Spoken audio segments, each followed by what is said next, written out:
6 semi ব্যাসার্ধ বিশিষ্ট একটি তামার গোলককে গলিয়ে 2 সেমি ব্যাসার্ধ বিশিষ্ট কয়টি গোলক তৈরি করা যাবে? তো বড়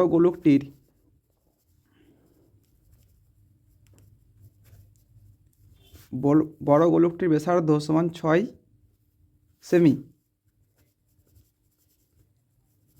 আয়তন হবে 4/3 পাই 6 তার হোল কিউব। ছোট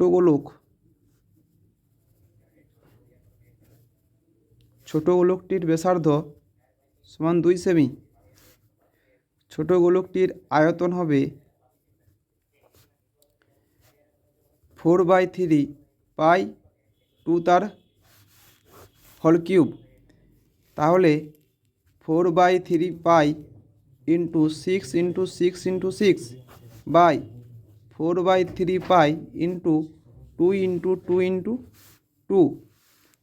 4/3 ক্যান্সেল, পায়ে পায়ে ক্যান্সেল, 2 3 6, 2 3 6, 2 3 6 সমান 3 ইন্টু 3 ইন্টু 3 সমান 27।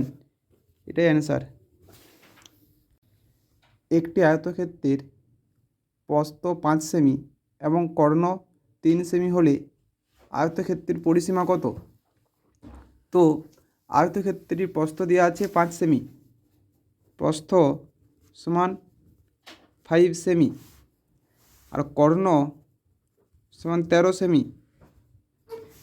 আমরা জানি দৈর্ঘ্য সমান √অফ কর্ণ স্কোয়ার বাই মাইনাস প্রস্থ স্কোয়ার সমান 13 স্কোয়ার হচ্ছে 169 মাইনাস 25 সমান √অফ 144 সমান 12। তাহলে দৈর্ঘ্য সমান 12 সেমি। আমাদেরকে খুঁজেছে আয়তক্ষেত্রের পরিসীমা সমান 2 ইন্টু দৈর্ঘ্য প্লাস প্রস্থ 12 প্লাস 5 সমান 2 গুণিত 17 সমান 34 সেমি।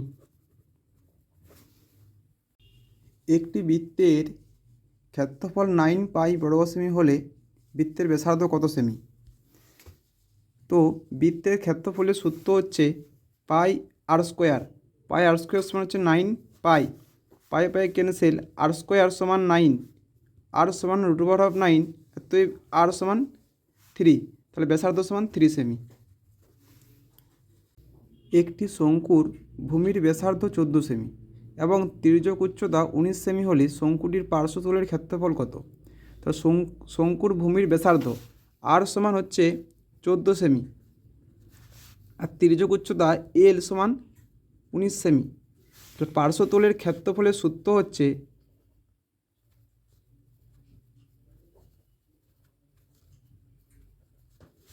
পাই ইন্টু আর ইন্টু এল। তাহলে পায়ের মান 22/7 গুণিত 14 গুণিত 19, 7 দুগুণে 14 সমান 44 ইন্টু 19 সমান 836 বর্গ সেমি।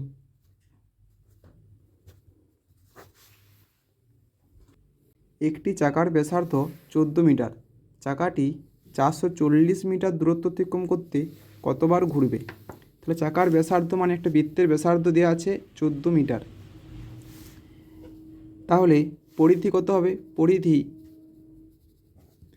সমান 2 পাই আর সমান 2 ইন্টু 22/7 গুণিত 14, 7 দুগুণে 14 সমান 2 ইন্টু 22 ইন্টু 2।